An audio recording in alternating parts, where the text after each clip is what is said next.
Guys, we don't have anything good to say. Well, don't say anything at all. Cry about it? Huh? Cry about it? Cry, like cry in their face? No, like, they should cry about it. You know, we're here to deal with it. Okay, you can say, okay, you have to deal with that. I mean, I didn't do anything to you. You know, that's something we all have to deal with. We have to live together. We should think about what we say, right? So Ibn Qayyim is saying that anything that leaves from his mouth is nafi'an salihan, beneficial and or righteous. وكذلك أعماله في منزلة الرائحة التي يشمها من جالس حامل المسك. And he says, also his or her actions, they are at the level of that which smells good, that anyone, if they were to smell it or sit next to that person, they would smell the misk. So your actions as well have an influence or effect on the ones that are around you. You notice, rih al-misk, because you can smell it and the people that are around you can smell it. And if they smell it, wow, okay, where is that coming from? And they're going to go closer to the smell, wherever it came from. And they will enjoy that fragrance, right? They will enjoy the fragrance. That's why we, subhanAllah, may Allah bless Muhammad Jili, he left our community. I didn't get to see him when he left. But subhanAllah, I remember years ago when I told him, I said, Sheikh, if you're coming here, do you mind just putting in? One time I told him, since the old masjid till today, every day he does it. Every day, subhanAllah, he would do it. He'd come in early and he'd put the misk on. If a non-Muslim comes in here, a new Muslim person to this community, what memory are they going to have? Nah? So if we make that analogous with our actions towards people, that coworker, you gave the good word, the next time they say, I'm just going to go take a break. They see, they remember, I remember you used to pray in the lobby. What was that thing you were doing? I was praying. You pray at work? Yeah, I mean, God is the one that gave me the job. Right? Who gave us the job? So they remember you only in good. They remember you only in righteous.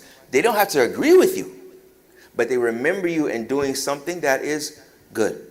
Now, he says, كَذَلِكَ مَنْ جَالَسَ الصَّائِمَ انْتَفَعَ بِمَجَالَسَتِهِ لَهُ. He said, as well as a person that sits with the fasting person, they benefit from sitting with them. They benefit from sitting with them. وَأَمِنَ فِيهَا مِنَ الزُّورِ وَالْكَذِبِ وَالْفُجُورِ وَالظُّلْمِ. And they are safe from bad speech, from lying, and any disobedience. I know when I sit around this person, they remind me about Allah. I know when I sit around this person, they remind me of honesty. I know when I sit around this person, I know when I sit around this person, I can't talk about people. Each and every single one of us has that older relative in our family. When we sit around them, they don't want to hear any complaining. They don't want to hear you talk about anyone. We also have the relative that does the opposite as well. Right? But you know when you sit around this person, they're going to remind you of good. You know it. And that's what the Prophet ﷺ is eventually saying. And all of this is really just from the analogy of rih al-misk. And look how Ibn Qayyim breaks it down and categorizes it. And he says, rahimahullah, we're almost done. He said, هذا هو الصوم المشروع لا مجرد الإمساك عن الطعام والشراب. So he just mentioned the inner dimensions. He says, this is the legislated fasting. And I want to stop here for a minute. He says, هذا هو الصوم المشروع. This is the legislated fasting. Who is the legislator?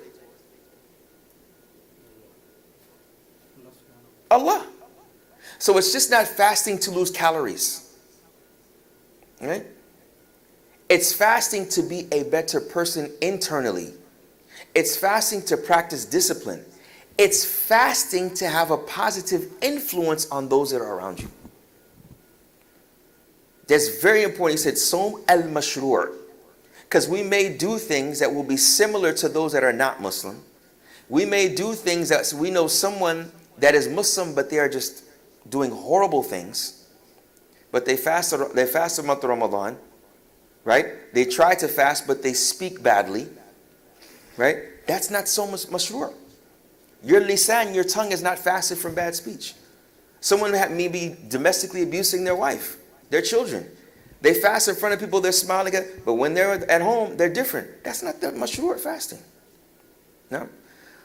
He says, this is just not just withholding from eating and drinking. Then he says, فَفِي الْحَدِيثِ الصَّحِيحِ مَنْ لَمْ يَدَعْ قَوْلَ الزُّورِ وَالْعَمَلَ بِهِ وَالْجَهْلَ فَلَيْسَ لِلَّهِ حَاجَةٌ أَنْ يَدَعَ طَعَامَهُ وَشَرَابَهُ.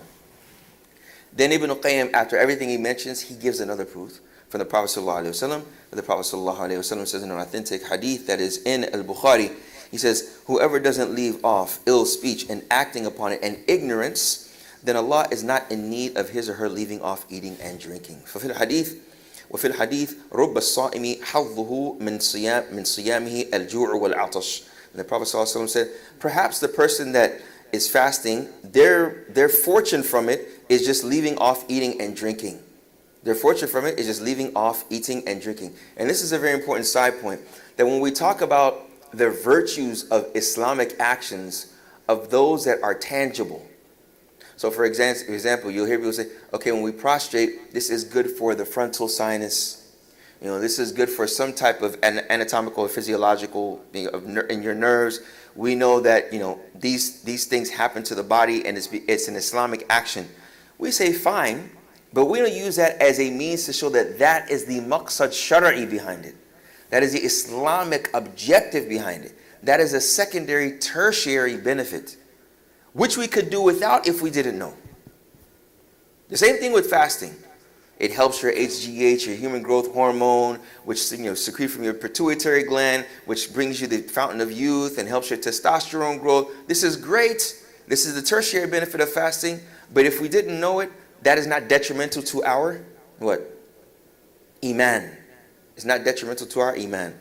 Then Ibn al-Qayyim concludes and he says, فَالصَّوْمُ هُوَ صَوْمُ الْجَوَارِحِ عَنِ الْأَثَامِ. So fasting, it is a fasting of the limbs from sinful practices. وَصَوْمُ الْبَطْنِ عَنِ الشَّرَابِ وَالطَّعَامِ. And the fasting of the stomach from drinking and food. فَكَمَا أَنَّ الطَّعَامَ وَالشَّرَابَ يَقْطَعُهُ وَيُفْسِدُهُ. He said, just as food and drink relinquishes the hunger. Okay? He says, فَكَذَا الْآثَامِ تَقْطَعُ ثَوَابُهُ وَتُفْسِدُ ثَمَرَتَهُ. He says, in this way, the sins relinquish or cut off the reward and spoil the fruits. فَتُصَيِّرُهُ بِمَنْزِلَةِ مَنْ لَمْ يَصُمْ. He says, so it eventually makes them become at the level of a person that didn't even fast.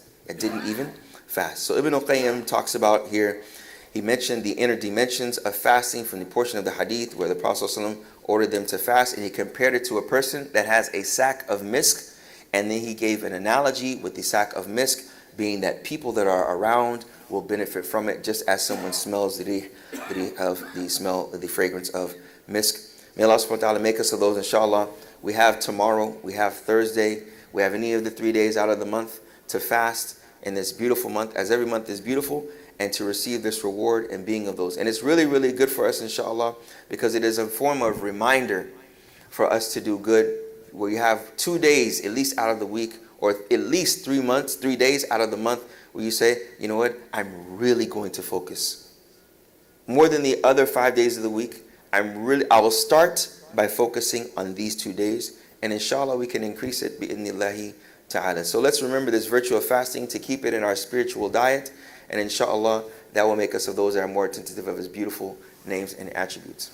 ربنا آتنا في الدنيا حسنة وفي الآخرة حسنة وقنا عذاب النار اللهم اجعلنا من الصائمين القائمين يا رب العالمين وتب علينا إنك أنت التواب الرحيم اللهم انصر إخواننا المستضعفين في غزة يا رب العالمين وفي السودان يا رب العالمين وفي الشيشان يا رب العالمين وفي السودان يا رب العالمين وانصر إخواننا المستضعفين في الصين يا رب العالمين وفي روهينجيا يا رب العالمين وفي مشارق الأرض ومغاربها يا رب العالمين وصلى الله وسلم وبارك على نبينا محمد وعلى آله وصحبه أجمعين.